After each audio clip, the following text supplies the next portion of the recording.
مشاهدينا عودة معكم والكلمة الأخيرة على ميلودي سبورتس. خلوني أرحب بضيفي وضيفكم أستاذنا الكبير الكاتب الصحفي والناقد الرياضي أستاذنا الكبير أستاذ جمال العاصي. أهلا بك يا أستاذ جمال. أهلا منورنا يا أستاذ جمال. أنا متعودة ألقاك يوم الأحد ولكن المرة دي بقى نورتنا يوم السبت. قالوا لي يعني مش عارف كان أخونا سامي عبد الفتاح عنده ظروف كده فتبادلنا المواقع يعني. عموما انتوا الاثنين بتنورونا وبتشرفونا يعني وده مكانكم. الله يخليك. ربنا يخليك يا استاذ جمال.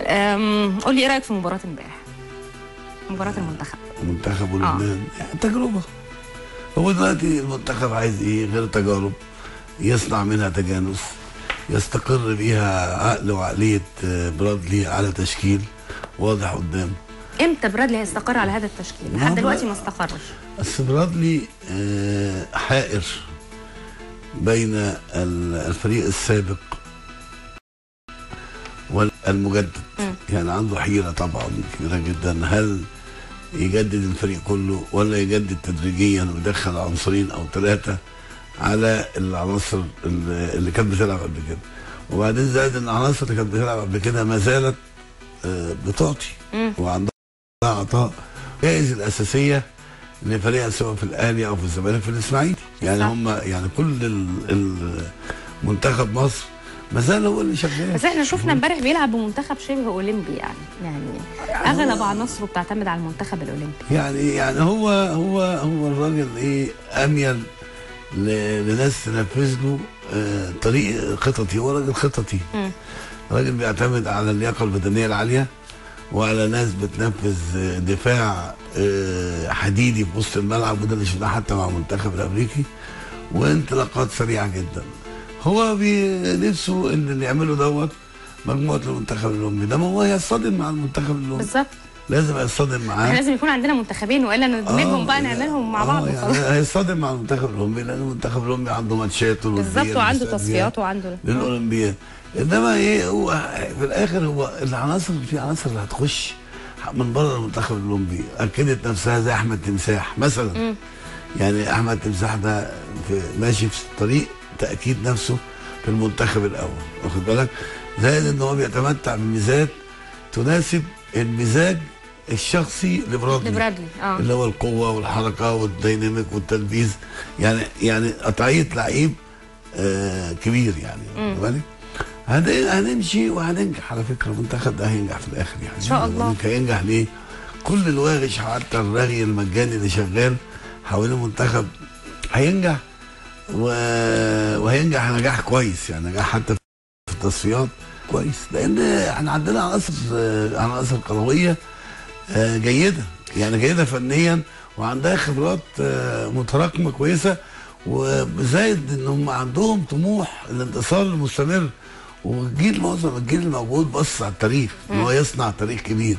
يعني اذا كان احمد حسن عامل حافز كبير ان هو في سنه دوت ولسه العطاء عنده ولسه الالتزام عنده، فانا ازعم ان الشخصيات اللي هي زي احمد حسن موجوده، وائل جمعه موجود، ابو تريكه، العناصر الكبيره دي بعطائها باخلاصها صعب الاستغناء عنها. فكره التاريخ مش على صعب، هم فكره التاريخ عندهم مسيطره، ودي اهم حاجه في لعيب الكوره، ان هو دايما بيبص تحت رجليه، يبص للتاريخ، ان هو لازم يقعد يجدد او يكبر تاريخه الكروي اللي هيشيله بعد كده في المستقبل. هم شايفين طول ما هم شايفين كده هيبقوا مجتهدين، هيلتزموا التنظيم، يسمعوا كلام مدرب، يحاول ينتصر عشان يعمل تاريخ كبير من الانتصارات، وده الموجود في معظم الجيل الحالي. هو غموض بيحيط بموضوع معسكر المغرب يا استاذ جمال. لانه سمير عدلي مدير منتخب ورئيس البعثه صرح في لبنان انه في حاجه ل5 ايام علشان ينهي اجراءات السفر المنتخب للمغرب، وفي ظل عوده الفريق للقاهره ووجود لاعبي انبي في مالي ثم سفر لاعبي الاهلي الى اسبانيا.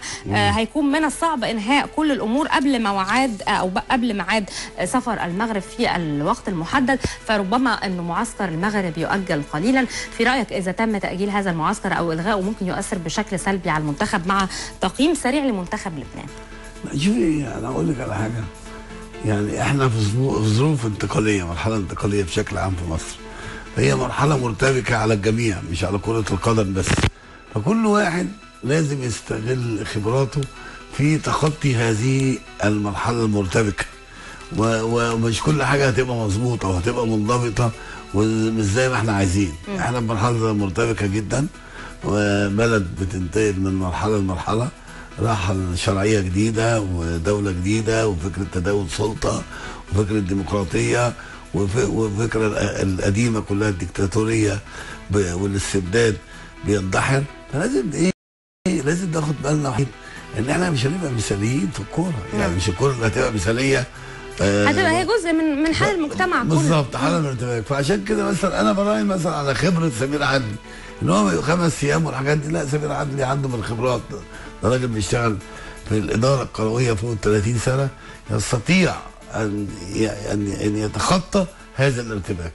انا مراهن ان المنتخب بخبراته واصراره هيتخطى كل مراحل الارتباك اللي احنا فيها، لان كره القدم حتى ما عادش يعني بعد توقف الدوري والمسابقه الام اللي توقف الكاس، فاللعيبه حتى ما عندهمش حيل ثانيه غير ان هم يحاولوا جاهدين ان يثبتوا ولاءتهم او يثبتوا ان كره القدم لسه عايشه في المنتخبات وفي المنتخبات والانديه والبطولات الافريقيه. نعم. فانا شايف ان المنتخب المصري هيتخطى الازمه دي، يعني مش هيقف عندها كتير، حتى لو هناك نواقص في المباريات الوديه او في ازمه في المعسكرات هنتخطاها في الاخر. حتى الازمه الاخيره اللي فجرها الاهلي والزمالك في الماتشات الوديه بتاعتهم، ان هم مصرين يبقى لاعبتهم عندهم معاهم وبعدين ينضموا الى المنتخب، مش هتاثر كتير على الكيان، لان معظم الموجودين يعني اكثر احترافيه يعرفوا يتوائموا مع المنتخب في وقت قصير. نعم.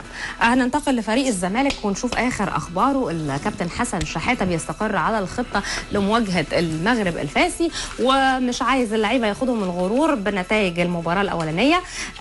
المفروض انه النهارده ان شاء الله هيبقى في المران هيتم بملعب استاد القاهره، والكابتن حسن شحاته بيضع اللمسات النهائيه على التشكيل الاساسي على الرغم من تدريبه اللاعبين في خطة المباراة ده كان في يوم الجمعة، إلا أنه عايز يأكد هذه الخطة ويكون حريص عليها ويطبق بعض الجمل الدفاعية لإفساد هجمات لاعبي المغرب الفاسي، خصوصا موضوع الضربات الثابتة اللي هم يعني ممتازين في تطبيقها أمام المرمى. والكابتن حسن شحاته طالب لاعبيه بتفادي الوقوع في الأخطاء أمام المرمى، خصوصا في ظل الهجوم المتوقع للمغرب الفاسي من بداية المباراة. هو مركز انه بيأمل الى ان يتقدم بهدفين علشان يقدر يكمل المباراة على خير. يعني هو قسم تكتيك وعايز خطة تنفذ بالحرف، مش عايز اللعيبة يجي لها اي نوع من انواع الغرور او الاستهانة بالمباراة. يعني هو بيبدأ النهارده اعتقد في تمرينه النهارده او في تركيزه في توزيع الجمل الدفاعية والهجومية كانه بيبدأ مباراة جديدة، كانه ما حققش فوز في المباراة اللي فاتت. فده يعني شيء يعني رائع من الكابتن حسن شحاته. لا، ده شيء طبيعي مش رائع ولا حاجه، يعني ده الوضع الطبيعي لما بتيجي تلعب في الجيم الثاني او الشوط الثاني من المباريات ان انت كسبانه 2-0 عادي خالص، لان كره القدم علمتنا ان ما فيهاش مستحيل ومفيش حد يتكئ على انتصار سابق انه ده اللي هيشيله، انما كره القدم بتعتمد على الجهد والاخلاص وتطبيق تعليمات الجهاز الفني. زائد ان انا كلمه الغرور دي كبيره قوي على لعيبه الزمالك. هتتغروا ليه؟ يعني لعيبه الزمالك ايه؟ بالموجودين دول الفريق الموجود ده ما ينفعش يتغر وما يصلحش ايه ان هم يتغروا، هم هينزلوا يلعبوا ماتش كامل او صف من اول وجديد وهيحاولوا يفوزوا فيه، لان الزمالك الوضع الطبيعي ان يكون منتصرا وعلى منصه التتويج، ده الوضع الطبيعي لتاريخ الزمالك ولاعيبته وتاريخ النادي الكبير نادي الزمالك. فانا شايف ان الزمالك هيبدا بدايه هجوميه، يعني اذا كان المغرب الفاسي ما عندوش غير كره انتحاريه يشتغل بالكره الانتحاريه اللي الهجوم الجارف عشان يعوض فرق الهدفين، فالزمالك هيبادر هيبادر بالهجوم. يعني هيبادر بالهجوم وهيبقى وضربه البدايه الزمالك هيحاول ياخدها على فكره الشوط الاولاني، هي اللي هتحسم الموقف بشكل اسرع. ضربه البدايه وهيعمل لونج باص في البدايه وهيلعب ضغط هجوم، لان الزمالك مش معقول هيدافع قدام المغرب الفاسي من اول دقيقه يعني عشان كسبان 2-0 طبعا. الماتش هيمشي سجال، وانا اتمنى ان الزمالك يكسب بهدفين واكتر كمان، لان الزمالك في الوقت الراهن فريق انا شايفه مش ناقصه حاجه. عنده وسط خط وسط مدافع قوي جدا، عنده يعني انا شايف ظهيري الجنب على اعلى مستوى في الكوره، سواء حازم امام اللي هو صانع لعب الزمالك بالجبهه اليمنى، ونفس الحكايه محمد عبد الشافي صانع العاب من الجبهه اليسرى، والاثنين عندهم كفاءه مهاريه عاليه، مش مجرد ان هم مدافعين، لا بيقدروا يعني يخترقوا دفاعات الاخر لانهم عندهم مهارات خاصه قويه جدا. الزمالك عنده لعيبه في وسط الملعب بشكل جيد، وعنده مهاجمين بشكل جيد. الزمالك عنده عنده المؤهلات، مقومات الفوز، وعنده مدرب برضه عنده خبرات عاليه وجهاز فني كفاءته عاليه. يعني بعد كل المهاترات انبي ومحاولاته مع الاتحاد الافريقي انه يخلي المباراة اللي المفروض يواجه فيها سيركل اولمبيك سيركل بكره ان شاء الله، لكن برضه هنسافر تاني، او هم سافروا بالفعل، انطلقوا في فجر اليوم لامبي، بعثة الفريق الاول امبي للعاصمة المالية باماكو على متن طائرة خاصة لخوض مباراة الاياب بدور 16 بكأس الاتحاد الافريقي الكونفدرالية امام سيركل اولمبيك باماكو. المباراة هتقام باستاد 26 مارس في السادسة 9 مساء بتوقيت القاهرة. البعثة فيها 34 فرد برئاسة المهندس وائل العايدي عضو مجلس إدارة النادي، 21 لاعب و9 من الجهاز الفني والإداري، بالإضافة للمهندس هيثم بدوي نائب رئيس النادي، والمهندس مصطفى الأمير والمهندس مصطفى النادي عضوي مجلس الإدارة. المفروض أنه النهاردة في السادسة مساء هيؤدوا التمرين على الملعب نفس ملعب المباراة. والحقيقة يعني يمكن الفريق بيصاحبه وفد رسمي لمؤازرة الفريق في هذا الظرف الصعب. كان في تخوف كبير جدا من سفر لعيبة إنبي، وإنبي كان رافض يسافر بعد حتى التحذيرات اللي بدر بيها الكابتن سيد عبد الحفيظ انه ما تسافروش احسن. فيعني سافرت البعثه وبنتمنى لهم كل التوفيق ان شاء الله يوم الاحد. شوفي يا استاذ شيرين، تاكدي في هذه المباراه الإنبي مش هيسافر كده من اندياته ولا من اختياراته ولا من قراراته. نعم. في احداث، يعني في اسباب كثيره. في اتحاد افريقي بيأمن وبيأكد تأمين المباراه، في قنصليه مصريه او سفاره مصريه هناك بتقول لهم تعالوا او بتقول لهم ما تجوش. يعني الانبي ما خدش قرار كده غير ما السفاره بتاعتنا لازم هتقول لهم لا الوضع ما يسمحش او الوضع يسمح. الدوله المصريه، وانا يمكن قلت معاك الكلام ده، قلت للناس ما تخافوش الاهلي هيرجع بسلام، لان الدوله المصريه او الجيش المصري عنده عوامل كتير للحمايه، فهم ما سافروش غير ما امنوا كل عوامل التامين وتاكدوا ان الاجواء هاديه في مالي، والا ما كانوش هيسافروا. بالظبط. فما فيش مخاوف يعني. الحقيقه امبارح على قناه ميلودي سبورتس في 9 مساء كان في انفراد لقناه ميلودي سبورتس الزميل العزيز ورئيس قناه ميلودي سبورتس الاعلامي علي علويه، وعوده متالقه للشاشه بعد يعني وجوده فتره طويله وراء الكواليس لاداره قناه ميلودي سبورتس. عمل انفراد واجرى لقاء ساخن جدا مع الكابتن حسن حمدي رئيس النادي الاهلي، وفتح الكابتن حسن حمدي قلبه وباح بالكثير من الاسرار. الحوار تناول موضوعات ومحاور كثيره جدا، وطبعا يعني اكيد جمهور النادي الاهلي تابعوا هذا الحوار بشغف. عايزه بس اركز على بعض النقاط يا استاذ جمال اللي جت في هذا الحوار، بعض الكلمات للكابتن حسن حمدي هتوقف عندها وعايزه اخد راي حضرتك فيها. بيقول ان جماهير الاهلي لا تدير مجلس اداره القلعه الحمراء، وقال انا شخص ديمقراطي ودائما استمع للجميع بشكل جيد ولست ديكتاتوريا وهذا سر نجاحي. وقال ان احنا لم نصل بعد لتحويل النادي الاهلي لاداره محترفه، واتمنى ان نصل لذلك مستقبلا على كل المستويات سواء فريق الكره او الاداره. وقال على مجزره بورسعيد انها اكبر حدث مأساوي في تاريخ العالم كله، وكفايه ان هو نتج عنه توقف النشاط الرياضي. وقال تعاملنا مع الكارثه بعقل، وكل ما نريده هو محاسبه من اهمل وتواطأ في هذه الحادثه. واشير بان قرار اتحاد الكره باقاله لجنه التظلمات خاطئ، واذا لم يعطوا الاهلي حقه فسوف نلجا للفيفا، لا سيما ان قراراتهم غير عادله. وقال يجب ان نتجاوز هذه الازمه ويعود النشاط الرياضي في اسرع وقت. وقال انه من المستحيل ان تدير الجماهير او الصحافه القلعه الحمراء، من يديرها هو مجلس الاداره اللي جه عن طريق الجمعيه العموميه. وقال ان هادي خشبه وابو تريكه وحسام غالي ووائل جمعه يصلحون لتولي مناصب اداريه بعد كده في النادي. انت عارف طبعا يا استاذ جمال انه انديه الدوري بتجتمع النهارده لانشاء الرابطه المحترفه بمواصفات اللجنه المنظمه للمونديال 2009. يعني كده احنا داخلين في رابطه انشاء الانديه المحترفه وانشاء رابطه الانديه المحترفه. جاء حوار الكابتن حسن حمدي يمكن في الوقت المناسب ليوضح موقف النادي الاهلي من العديد من القضايا، موقف بورسعيد، موضوع العقوبات، لجنه التظلمات، انه شعوره بان وشعور مجلس اداره النادي الاهلي بان الاهلي ظلم في العقوبات. عايزه يعني تعليق حضرتك على لا هو طبعا مفيش شك ان هو انفراد كبير جدا ان مولد تعمل حوار في التوقيت ده مع رئيس النادي الاهلي، لان الاهلي او الظرف الرياضي بشكل عام مش الاهلي بس مرتبك وفي ازمات كتيره. لما يجي يعني شيخ مشايخ عرب الكره المصريه اللي هو النادي الاهلي ويتحدث رئيسه مع مولدي، ده ازعم ان هو سبق كبير جدا وعظيم جدا، وخصوصا ان الكابتن حسن حمدي يعني قليل الحديث انا عجبني في الحوار ايه؟ عجبني في الحوار ادارته واسئلته. بمعنى ايه؟ ان هو حوار مهم جدا وفتح مواضيع كتيره جدا بدون ادعاءات قوه وبدون اين كنت ساقت ام كانت ومش عارف يعني ايه.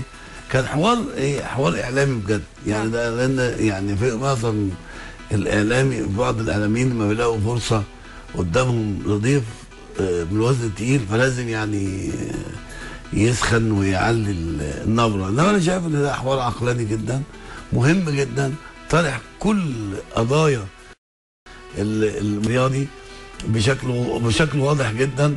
وانا اول مره برضه اشوف كابتن حسن يعني بياخد عنده ردود، لا عنده ردود لازمات. انا عجبني في الحوار ده شويه حاجات. انا شخصيا يعني عجبني نقط في الحوار، مثلا الطرح اللي عمله ان بيقدم لمستقبل الاهلي، بيقول ان هادي خشبه وابو تريكه وحسام غالي ووائل جمعه يصلحون لتولي مناصب اداريه في المستقبل. انا عجبني قوي ان الجيل ده يبقى فيه 4 واخد بالك بيقدموا كابتن حسن ان هم يعني يقدروا يقودوا المسيره بعد كده سواء مجلس اداره او مدراء كوره وده بيطمنا دايما على مستقبلي ان هو عنده كوادر بتتقدم. يعني انا عجبني رايه في لجنه التظلمات ان هو كان واضح بيتكلم بالمنطق والقانون طبقا للقانون. الفكره اللي قالها بتاعت الاحتراف ان الاهلي لم يصل بعد لاداره محترفه، ده كلام واضح بيقطع برضه يعني بيقطع حاجات مهمه جديد. رايه في ال8 سنوات قال رايه في ال8 سنوات اتكلم عن ان الاهلي في اشد الحاجه لعوده الدوري في الحوار ده برضه. انما انا بقول للكابتن حسن حمدي يجب ان يجتهد الاهلي ومجلس ادارته، ويجب ان يجتهد الزمالك ومجلس ادارته، ويجب ان يجتهد الاتحاد السكندري والاسماعيلي ومعظم الانديه ان هم لازم يقدموا مشروع كيف يتم عوده الدوري. ده اللي انا بطالبهم بيه النهارده. لو ما كانش الانديه الكبيره دي هتعمل مشروع وشكل وفكره وتفصيله عن كيف يتم عوده الدوري مش هيرجع. هنفضل نتكلم كده. كل المسؤولين في الكره المصريه او الامن المصري مش عايز الدوري يرجع، لان هم كده اكتر راحه واريحيه ومش عايزين يخشوا في مواجهات مع الجمهور. فانا بقول للاهلي والزمالك لازم يتبنوا ورقه يقدموها ويقعدوا مع الامن عشان الدوري يرجع ان شاء الله. احمد توفيق مراسل ميلودي سبورتس في مالي معانا على الخط علشان يطمنا على بعثه فريق انبي. الو مساء الخير يا احمد.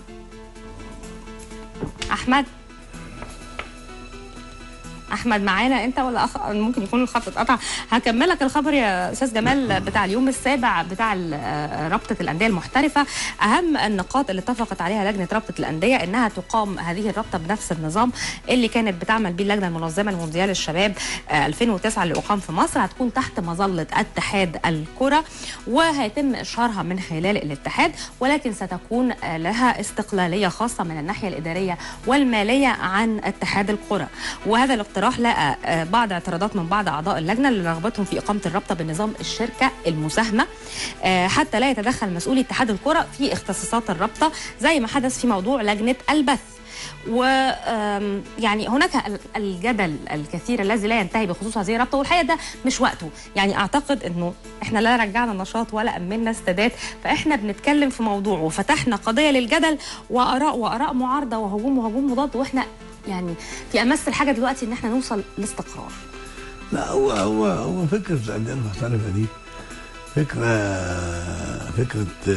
فكره راسماليه، فكره مشروع تجاري في الاول والاخر. كل اللي بيديروهم اللي هم اهل التجاره مش اهل الكوره، واللي هم يعني حريصين على تقديمه، اللي هي فكره ان كل واحد يعني زهق من النادي بتاعه ومن الغضب بتاع النادي بتاعه ومن الجمعيات العموميه والمطارده الاعلام وال 24 لاعب اللي عنده ولا 20 لاعب اللي عنده، فقال لك ايه، انا برضه ممكن اكون من خلال الفكره الانديه المحترفه وكده ابقى انا عندي اسهم، ابقى صاحب الاسهم، محدش يوجع دماغي ويصدعني. انما احنا عايزين لما نيجي نعمل حاجه ننقل نموذج نشتغل عليه، بدل ما احنا عاملين نخبط ونقعد نتكلم كتير. ما هو في نماذج موجوده، ناخد نموذج جاهز. النماذج القريبه مننا هي اللي نشتغل عليها دايما. انما ايه يعني مثلا ما تجيش تقولي لي ايه ده في انجلترا بيعملوا كذا. انجلترا ليها ظروف غير ظروفنا. انجلترا مخلصه البنيه الاساسيه بتاعتها من 60 سنه، قاعدين يجودوا في الحياه ويزوقوا فيها. احنا لسه الحكم السابق كان بيعايرنا بالميه والصرف الصحي والكباري والحاجات دي، ما يعمل حاجه يقعدوا يعايرونا. فاحنا عايزين حاجه توائم وتناسب الانديه المصريه، عايزين فكره يعني تتسق مع ظروفنا احنا. مش ايه ما تقوليش اصل في انجلترا في كذا، انجلترا انا يعني ناخد نموذج جاهز ولكن بما يتفق مع ظروفنا. بالظبط كده، بالظبط كده. احمد توفيق معانا دلوقتي، مراسل ميلودي سبورتس في مالي. ايوه يا احمد. الو. ايوه يا احمد. اهلا بيك يا مستشفين جمال عبد. ازيك يا احمد، ازاي صحتك؟ الحمد لله يا ريس. طمنا عليك يا ابو حميد، اخبار مالي ايه؟ والله الحمد لله الوضع هنا هادي جدا، عكس ما الواحد كان متوقع. سمعنا كلام كتير قبل ما نسافر ان الامور هنا مش مستقره، لكن الامور طبيعيه جدا، ما فيش اي مشاكل امنيه بتعوق البعثه او بتعوق اي حد متواجد موجود معانا يعني. مين كان في استقبالكم في المطار يا احمد؟ هل في كان مثلا وفد من السفاره المصريه او سفير مصر في مالي؟ هل استقبلكم؟ لا طبعا سفير مصر في مالي ما كانش متواجد لان هو كان موجود في مصر، وان شاء الله هيوصل مالي النهارده بالليل، لكن كان موجود النهارده قائم اعمال السفير، راجل كلمنا كل الامور في المطار. يعني استغرب 5 دقائق فقط ان احنا نخرج من المطار لمالي. الامور مشيت بشكل كويس جدا، ما فيش اي مشاكل قابلتنا. طب الحمد لله. النهارده في المفروض ان في مران على نفس الملعب اللي هتقام عليه المباراه يوم الاحد. مش عارفه هو نفس الملعب يا استاذ جمال اللي لعب عليه الاهلي مع الملعب المالي برضو ولا مش نفس الملعب؟ نعم، احمد بقى يقول لنا. احمد، هو نفس الملعب اللي لعب عليه الاهلي؟ هو نفس الملعب بانخفاضاته ومرتفعاته والحاجات الغريبه اللي فيه دي؟ بالظبط، هو نفس الملعب، لكن المباراه متاخر 2.5 ساعة. المباراه المفروض يبقى الساعه 4 توقيت مالي 6 توقيت مصر. لكن في نفس التوقيت دوت هيبقى في مباراه للوداد المغربي. فالمباراه متاخر، هيبقى الساعه 6:30 توقيت مصر، 6:30 توقيت مالي، 8:30 توقيت مصر. الحاجه بس اللي عايز اوضحها ان البعثه قبل استيائها من الفندق اللي بتكون فيه، رغم ان مسؤولي السفاره بيأكدوا ان ده من افضل الفنادق في مالي، لكن الخدمه هنا يعني مش على المستوى المطلوب. ده في الاوتيل اللي انتم نازلين فيه يعني؟ ومسؤول السفاره اقنعوا كابتن حسام بدري والمسؤولين في البعثه ان الفندق اللي موجوده فيه دلوقتي البعثه، فندق الهند حياه، هو افضل فندق ممكن نتامن في الوقت الحالي. في فنادق افضل منه على مستوى الخدمه، لكن في التامين مش كويسه. معلش، ما انا نستحمل الظروف الصعبه مقابل الحمايه والامن يعني. يا احمد يا توفيق، قول لي يعني ايه مش على مستوى الخدمه؟ يعني المفروض ايه الخدمه اللي لعيب الكوره ياخدها؟ يعني انا يعني نفسي احنا رايحين مالي في ظرف مرتبك، ايه المفروض الخدمه اللي الناس تاخدها يعني؟ الفندق هنا طبعا درجه حراره عاليه جدا في مالي، التكييفات مفيش تكييف؟ طب لا كده معذورين بقى يا استاذ جمال. بشكل كفاءه، ما فيش كفاءه التكييف هنا مش بالشكل المطلوب. مفيش ميه ساقعه مثلا؟ مفيش. النت كان قاطع طبعا بشكل يعني بدرجه كبيره جدا. اول ما البعثه وصلت المشكله قعدت فتره طويله جدا عشان تتحل هنا في الفندق. في حاجات كتير جدا يعني الناس المفروض البعثه كانت منتظره ان المستوى يبقى افضل من كده، لكن يعني احنا رايحين مالي في الدنيا منقلبه، فكناش يعني اعتقد ان كويس الحمد لله انها جت على كده يعني. يا احمد اسالك على حاجه يا احمد، ايه التعليمات يا احمد؟ ايه التعليمات اللي مسؤول السفاره قاله لكم اول ما نزلتوا المطار؟ ما تخرجوش، ما تعملوش، ما تتحركوش، ايه اللي قالوا؟ لا بالعكس خالص. هو مسؤول السفاره اول ما وصلنا كتبنا قالوا لنا ان الوضع هنا هادي جدا، ما فيش اي حاجه. قالوا لنا ان الاعلام هو اللي ضخم الموضوع بشكل كبير. اعترف فعلا ان كان في مشكله ساعه لما كان الاهلي متواجد هنا، لكن الاعلام ضخم الموضوع جدا وطلبوا مننا ان احنا نعيد بشكل طبيعي جدا. وبالعكس احنا خرجنا النهارده فعلا، لان الشيء الطريف ان في اكثر من لعيب في الفرقه اول ما وصل المالي طلب ان هم عايزين مانجا، يعني طلبوا من السفاره ان هم يوصلوا المانجا. طبعا مالي مشهوره جدا في المانجا، فخرجنا ورحنا وشفنا.